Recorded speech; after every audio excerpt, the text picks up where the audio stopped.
Good morning. My name is Ken Claiborne, and I'm a member of the board of this congregation. Welcome to all of you.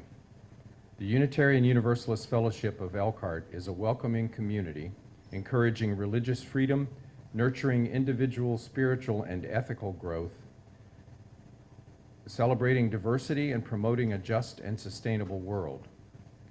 If you'd like to learn more about this fellowship, please look at our website at uufe.org and join us after the service for our coffee hour through the gallery hallway. For the listening enjoyment of all, we ask that you, at this time, turn off your cell phones or turn them to vibrate. Also, if you need hearing support, please ask at the sound desk in the back. Thank you. We have some announcements this morning, and since Judy is no longer available for the announcements, I'll go ahead and do them. Coming next Sunday, July 2nd, is a special potluck picnic. Dwight Fish will speak on independence, and afterward, a small amount of Randy Pickley's ashes will be scattered in our memorial garden. After that, Worship and Arts will provide sandwiches and drinks, lemonade and iced tea, for the picnic, and you're all invited to bring sides and desserts. Today is the last day of the UUA General Assembly in Pittsburgh. Some of the week's events were publicly live streamed via the UUA website and recorded on YouTube. The recorded live stream events from the past week that are on YouTube can be accessed. I have a link. I'll post that link on the bulletin board beside the kitchen doors. It doesn't make any sense for me to read this to you because you're not going to write it down. This page has all the links to the virtual events. This morning, the largest UU worship service for the year will be live streamed from the GA at 11 a.m. Eastern Daylight Time. It's planned to last about 90 minutes. So after our regular fellowship service has concluded this morning, the tech team will end our Zoom live stream and switch our TV to the GA Sunday morning service here in the sanctuary. If you wish to sit and watch all or part of it, you're welcome to do so. Our neighbor to the south, Eric, has a landscaping business that he runs from that location. He's done work for us in the past, and he's always been a pretty good neighbor. He was recently cited by the city for allowing his workers to park in the street. He asked if it would be okay for, if we could allow the 2 or 3 vehicles that are parked there to park in our driveway, our Learning Center driveway, during the week. This is during weekdays. So if you see cars there, don't panic. It's not anything major. We've agreed to do that tentatively. I've spoken to Pam last night, and she said we could say yes to that temporarily. He's agreed to, as long as he can do that, provide lawn service for us for free. So I thought that was kind of a, since Henry DeBeck has left northern Indiana, we did need somebody to take care of our lawn, so it works out both ways. So we're going to take it up at the next board meeting too, just to make sure we have all the details correct. But for right now, we're going to go ahead and say yes to that. I have a bit of really sad news. Chuck informed me this morning that he had received a call from John Dozel last night. Jenny Singer Dozel passed away last night. They've been members since 1989, both Jenny and John, and she passed away yesterday afternoon at Goshen Hospital. More information will be sent in the care line and made available on our regular email links. Does anyone have any announcements that I've left out? Okay. I wanted to add one more announcement, and I think this is kind of a milestone event. I'm going to point at Jim. We paid off our mortgage this week. 10 years. 10 years in the making, and we actually paid it off a long time ago with the help of our endowment committee, but we've been paying the endowment committee back for 10 years, and we finally got her done. So, thank you.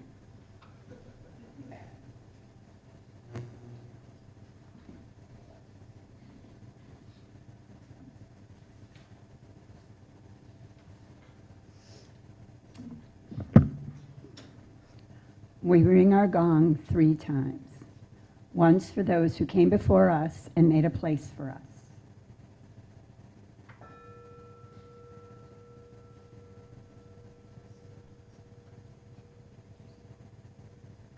Once for those of us who are here now.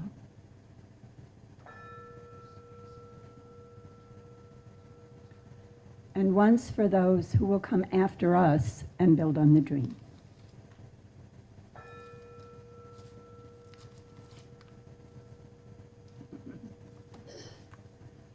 I'm going to turn it down.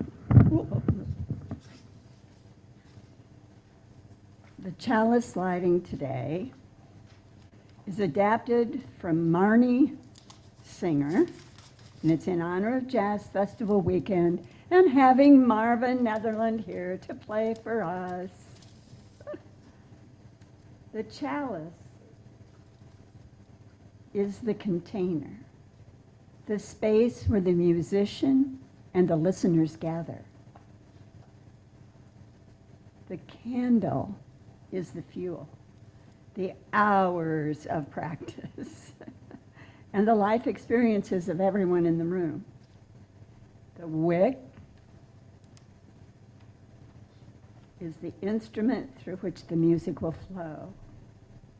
And the flame is the music which is created as if by magic when the musician begins to play. May this flame ignite the music within us all.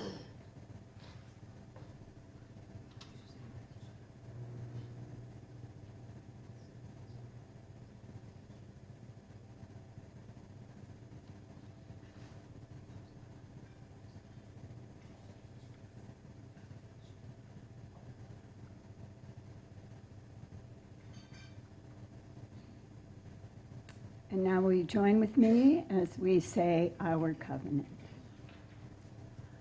Love is the spirit of this church, and service is our law. To dwell together in peace, to seek the truth in love, and to help one another. This is our covenant. And now Steve will lead us in singing Let It Be a Dance, and feel free to get up and dance. Before you stand up, turn to 311.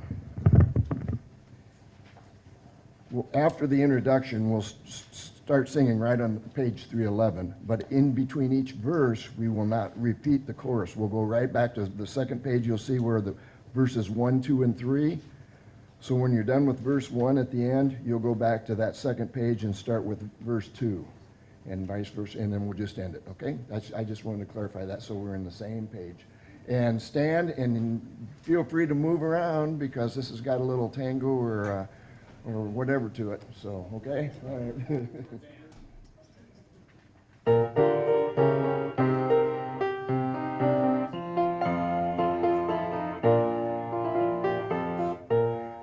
Let it be a dance we do. May I have this dance with you. Though the good times and the bad times too. Let it be a dance. Let a dancing song be heard. Play the music, say the word, and fill the sky with smiling birds. Let it be a dance. Let it be a dance. Let it be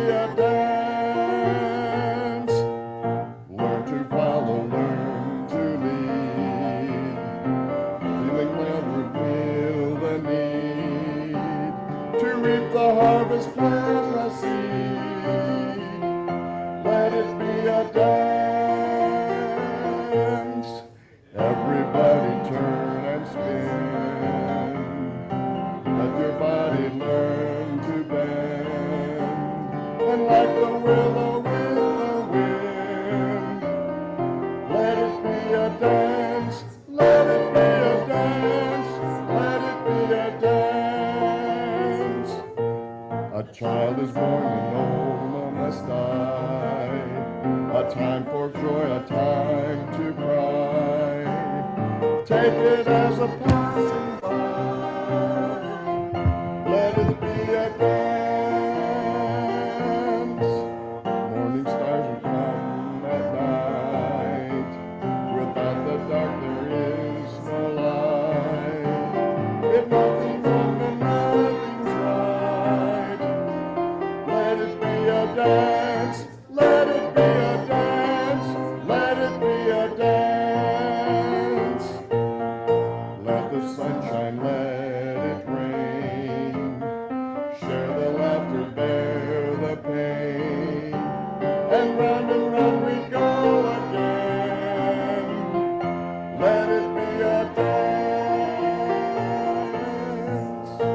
Great, thank you.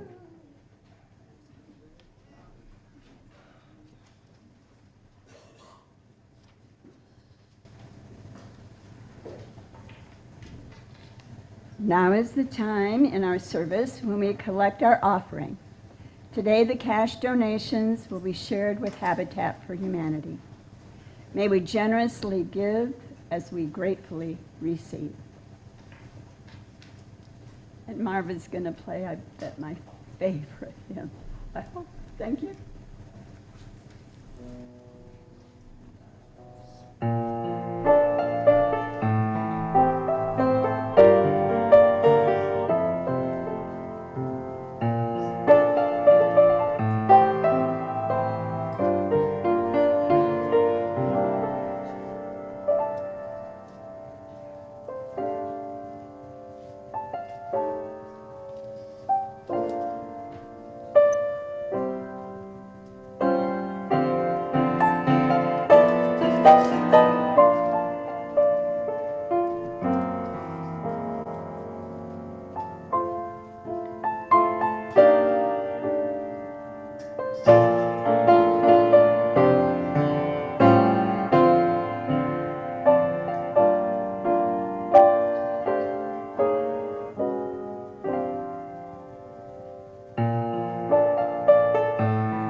On third Sundays, we share with each other the joys and sorrows within our congregation. This fourth Sunday, we share with each other joys and sorrows from the greater community that we know of, the other side of the city to the other side of the world. Bringing these things to each other helps us be aware of our world and allows us to bear witness. Just speak what you know from your seat, and I will briefly, and I will speak it from the microphone. Please do be brief and hold personal sharings for third Sundays. This is to bring our attention to the rest of the world. Phyllis. We want to remember people in Texas and other parts of the South that are going through these terrible storms. Also in northeastern India, people that have been displaced by floods. People in Texas and other southern states going through that variety of storms, and people in India through other horrible storms. Yes. Concerns about the Russian mercenaries and what they're really trying to do. Yeah, we don't know exactly what that is. This is a mystery and causes us some concern. Mike. To add on to that, the mercenaries are hurting both the Ukrainians and the Russian people. Mercenaries are hurting both Ukrainians and the Russian people. I got to throw in a good thing here. Anybody else know that the United Nations declares 2023 the International Year of Millets? Thank goodness. Millets, yes. Because millets are a very, they withstand things. Let's see. Resilient grain that could be an alternative to wheat, corn, soybeans, or at least corn and soybeans in this country and other areas of the world, because it's very drought resistant and could help with, this thing called global climate change. So another option for us. I'm going to throw in another good thing along with what Phyllis said. I'm thankful to live in northern Indiana, when they have occasional tornadoes and snow. But most of the time, Yes, living in northern Indiana, we don't have, generally speaking, a lot of difficult, challenging, harmful weather beyond the usual.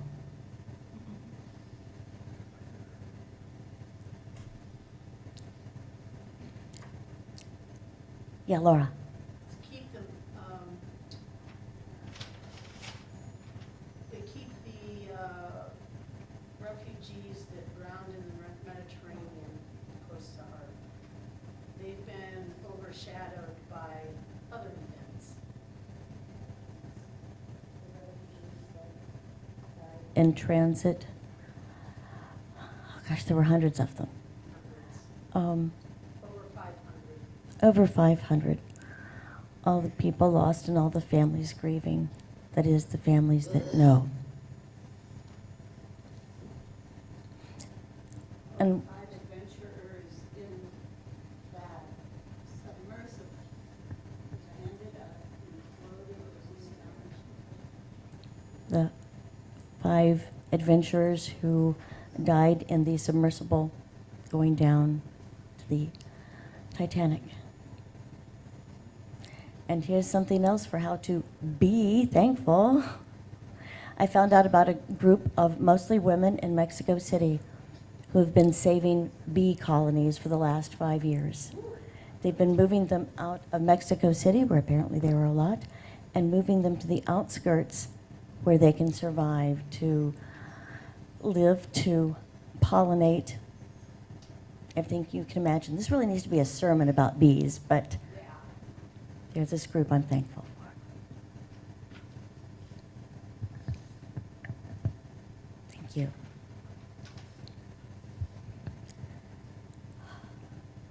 May the light and warmth come to all who both need and bring it. May we grow in awareness of our global community and the care of it. And may we ever be grateful for all that we have been given. Friday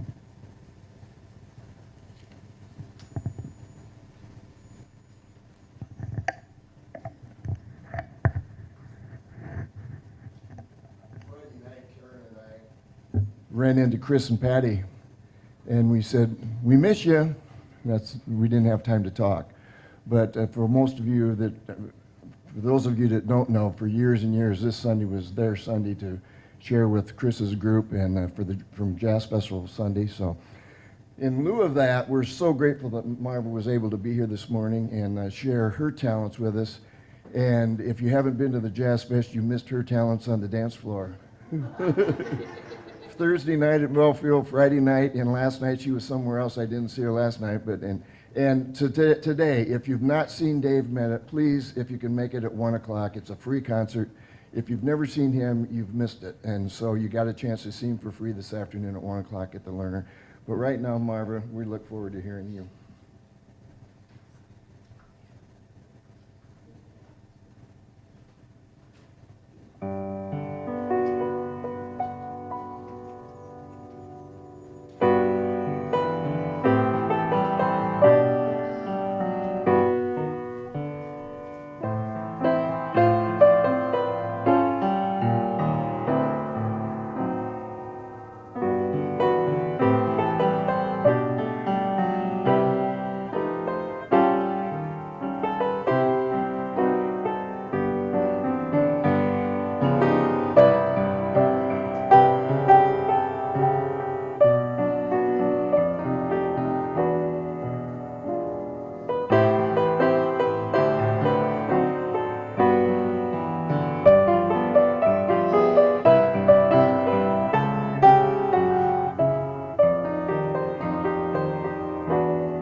You know, Steve's right.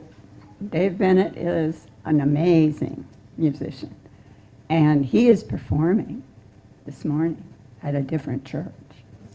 And I already told Marvelous Marva, Dave Bennett's got nothing on her.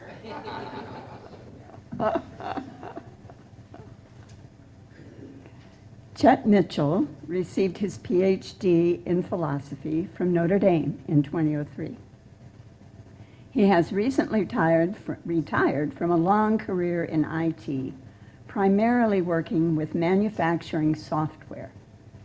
He is a member of the Prairie Street Mennonite Church. We've become good friends with people from Prairie Street Mennonite. He and his wife, Ann, have 3 grown children. He is the author of The Intellectual Commons, a book about the ethics of intellectual property law. He also builds electric guitars in his spare time. We are eager to have Chett share his message with us this morning.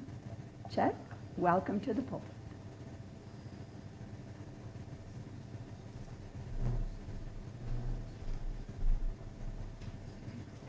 I'll need just a minute to get all my electronics hooked up.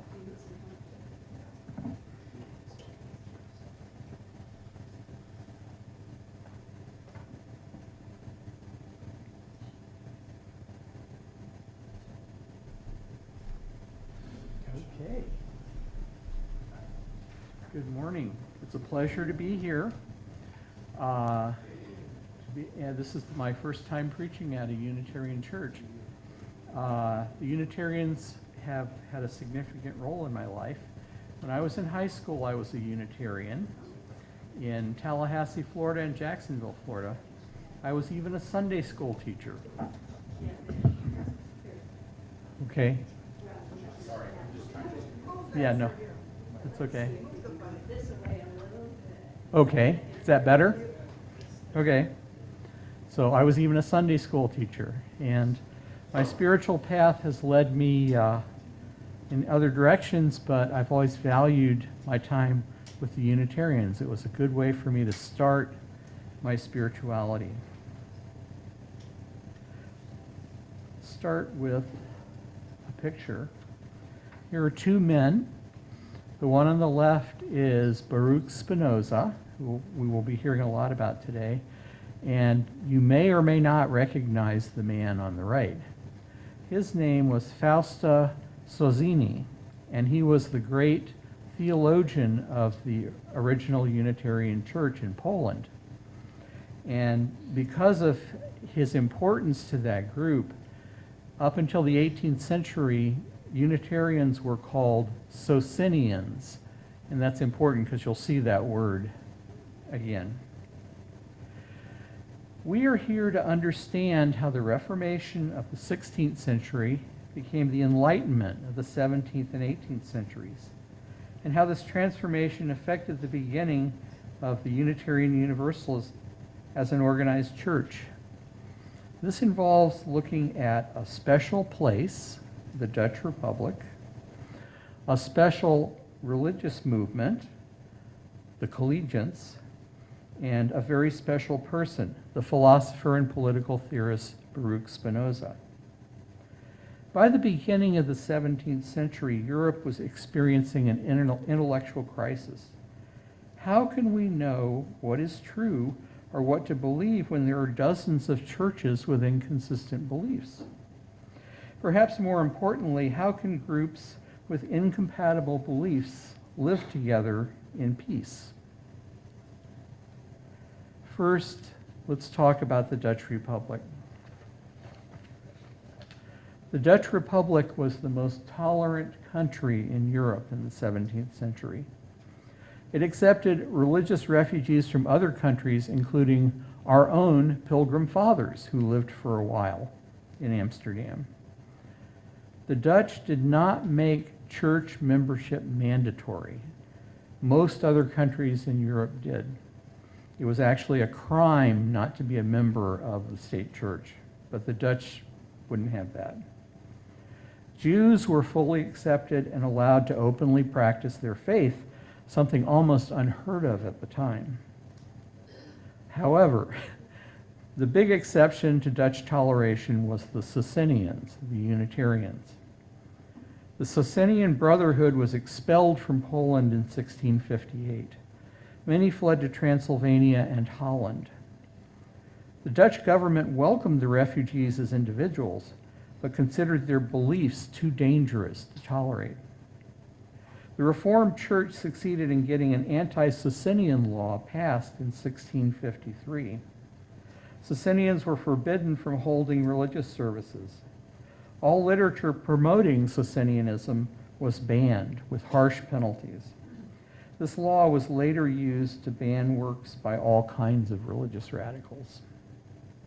There was a state church in the Dutch Republic, the Christian Reformed Church, and that church was divided through a lot of its history by the role of Calvinism. There were conservatives who believed in predestination and liberals called Arminians who didn't believe in predestination. In 1619, a conservative government gave the Reformed Church conservatives free rein against their liberal enemies. At the Synod of Dort, Arminianism was officially ruled heretical. The conservatives immediately fired over 200 liberal pastors. This led to the emergence of an underground church. In the town of Warmond, the members of the now leaderless liberal church began holding what they called colleges, Bible study groups. These groups had no preachers or leaders, and anybody was allowed to state their opinions. There was no confession of faith. Everything was on the table. When the now legal liberal church sent them a new pastor, many rejected him and continued to meet in their colleges. The colleges ended up spreading throughout the Dutch Republic. The movement lasted into the end of the 18th century. The colleges were non-exclusive. Most members were also members of Mennonite and Reformed churches. The wide open invitation of the collegians led to it becoming home for all kinds of radical ideas. In particular, the colleges were the only groups that allowed Socinians to participate in their worship service.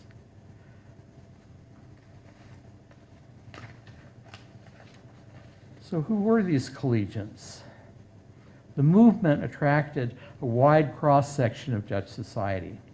Most collegians were educated tradesmen, but many were also pastors or intellectuals.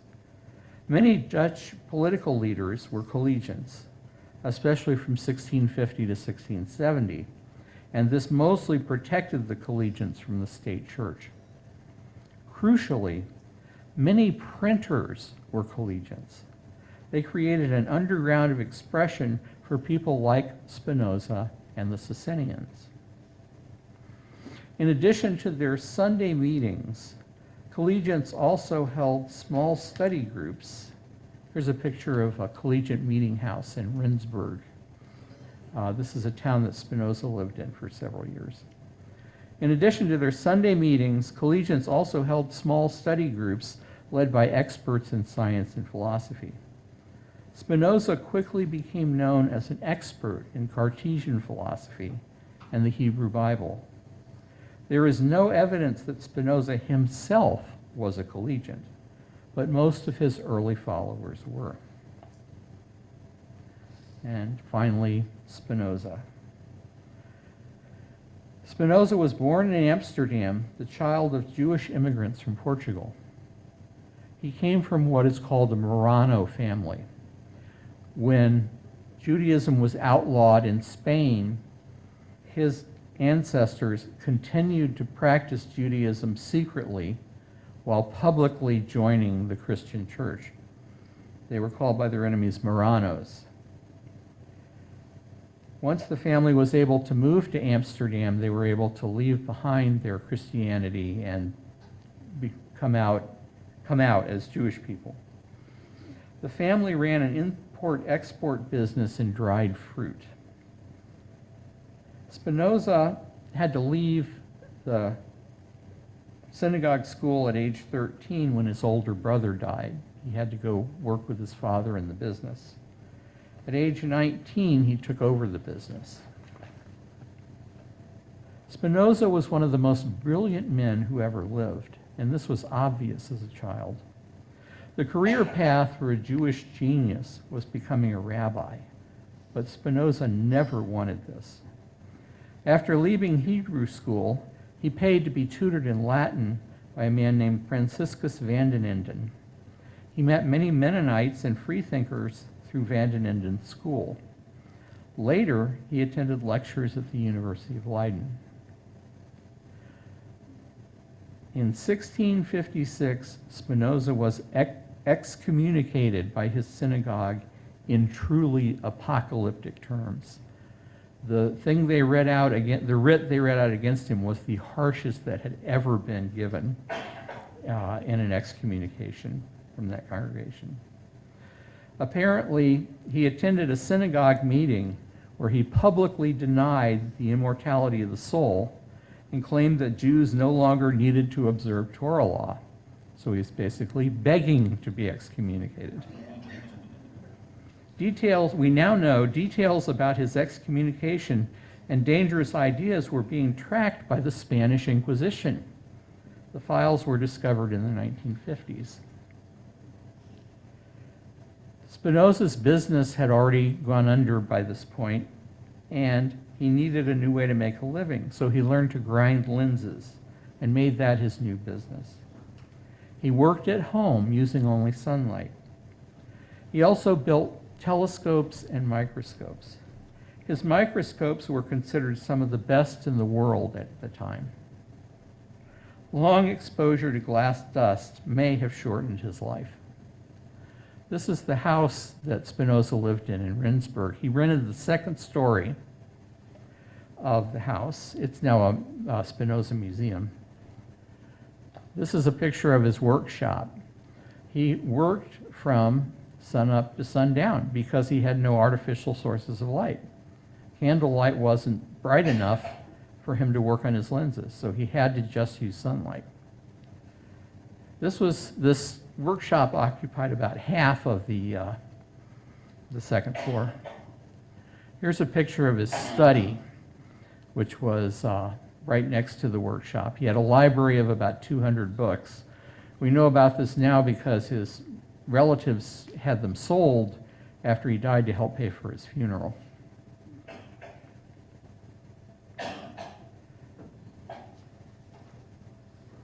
And here's a scary-looking man with a lock on his mouth. We'll talk about him in just a minute. Spinoza spent the last years of his life writing his masterpiece, The Ethics. His philosophy is profound, difficult, and extremely radical. Spinoza argues that God is identical to nature, that the universe is deterministic, and denies human immortality and miracles. He also advocated for a life of reason where the passions are always subordinate to reason. Spinoza eventually developed a wide circle of friends and supporters. Some he knew from van den Enden's school and the University of Leiden. Others he met through the collegians. He soon became a leading authority on the philosophy of Descartes. His ideas were widely known, and he had many religious enemies.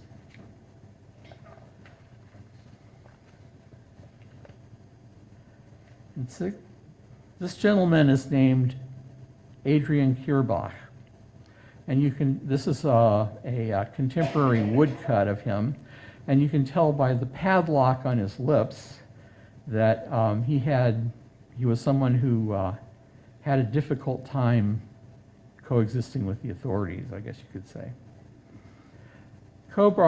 Adrian Kierbach was a collegian and lawyer.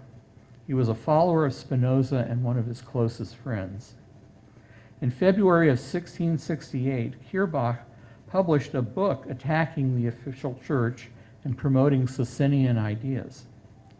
Foolishly, He published it under his own name and in Dutch. The state church used the anti-Socinian law to ban the book and seize it. Hierbaugh fled into hiding but was quickly found and arrested. In 1669, he was sentenced to 10 years in prison, 10 years of exile, and a fine of 4,000 guilders. He was incarcerated in prison on September 1, 1669, and the conditions were so bad that he died on October 5th, 1669. So he didn't even quite make it 6 weeks in prison. Now, Spinoza had had enough. As a person, Spinoza was kind and gentle and a loyal friend. He was pretty much the only modern philosopher that is admired for his life. But he hated organized religion. It had driven his family out of Spain and made their lives miserable in Portugal. He had been excommunicated by the synagogue and continually harassed by the state church ever since. Hierbaugh's death convinced him it was finally time to do something. So he wrote a book. He took time away from finishing the Ethics to publish a book in support of religious tolerance and philosophical faith. But he also attacked organized religion with everything he had, not just churches, but the Bible itself. And he brought receipts. In the Tractatus, Spinoza founded modern Bible studies. His critique of the Old Testament was powerful and thorough. His book became known, his enemies called the Tractatus a book forged in hell. The Tractatus was published anonymously in Latin with the name of a fake publisher. It was almost immediately banned in Holland and most other European countries. Within a couple of years, people knew that Spinoza had written it, but the Dutch government took no action against him. It was the most popular banned book in history. There are hundreds of copies from the 17th century still existing, and to this day, you can walk into a bookstore and buy a copy of this book. Spinoza argued that prophecy isn't mysterious and was designed so that ordinary people could understand it. He argued that because of the perfection of God's creative act, miracles are impossible. So is having prayers answered. God is not a person who loves or gets angry. He argued that religions should be judged by their fruits, which have been pretty bad in most cases. Spinoza argued that the Bible was written by people, not God. It is full of duplications, gaps, and contradictions. Much of it is clearly untrue. He proved this for the Old Testament in great detail. These ideas were not new, just his willingness to say them publicly. He also said that the message of the Bible is actually very simple. People should believe in God and love one another. He was the very first philosopher to argue that democracy is the best form of government. He also was one of the first to argue that churches should have no political power. He also says that laws against ideas are crazy because there is no meaningful way to control people's thoughts. Spinoza died 7 years after publishing the Tractatus on February the 21st, 1677. This is a picture of his death mask and his grave. His friends quickly collected his papers and arranged to have the Ethics published. Unfortunately, they felt compelled to destroy most of his letters. We still don't know much about his day-to-day life. He became the atheist boogeyman in Europe for the next 200 years. Spinozism became a dirty word. Spinoza and his beliefs that religion should not be part of politics, and the collegians' belief in individual spiritual search and religion without ritual are ideas that were forerunners of many principles in the Unitarian Universalist Church. Spinoza brought us a world without ghosts and miracles. He began the scientific study of the Bible. He brought a much broader understanding of God and a deep and profound philosophy. He was also the first philosopher to promote democracy as a form of government and advocate for a secular state. The collegians have been basically forgotten now. There are like 2 books in the world now about the history of the collegians. But they brought many things to UU as well. They brought an individualistic focus on faith, that the purpose of church is to support individual people in their spiritual quest, that we should accept diversity in religious belief, that there should be no coercion in religion, and we should be open to worshiping with different rituals or none, and including those with very different ideas about God. These ideas have lived on, and we can see them at work today in this very church. I'd like to show you a couple of books. These are some of the books I used. First, let me ask, does everybody know what hoopla is? Let me tell you, hoopla is an online service provided by the Elkhart Public Library. It allows people to download free audiobooks and listen to them on their phones or in their cars. These 2 books are both available on Hoopla as audiobooks. The one on the left is a book about the Tractatus, and the one on the right is a very detailed look at Spinoza's actual theory, his philosophy, and how he thought people could live. They're both very interesting books, and especially the one on the right works very well as an audiobook.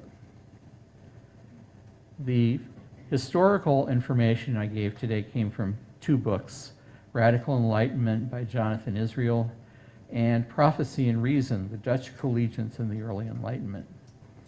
Those are both very good books, and I would encourage you to take a look at them if you want to go much deeper into all of this. I will be available in the meeting hall. I have a book display there, and I'll be available to answer questions during the coffee time. Thank you very much for your patience. Thank you very much, Chett. We appreciate your presentation. I learned a lot. I had a lot to learn, still do, but thank you. Our benediction today is adapted from Maureen Killeran. May we know this ending as more than a time of goodbye. May the warmth of this community and the memory of our chalice flame sustain our hearts and encourage our minds as we engage the blessings of life's challenges and joys. After Marva's postlude, our service has ended and your service has begun. Go in peace, go in joy, go in love.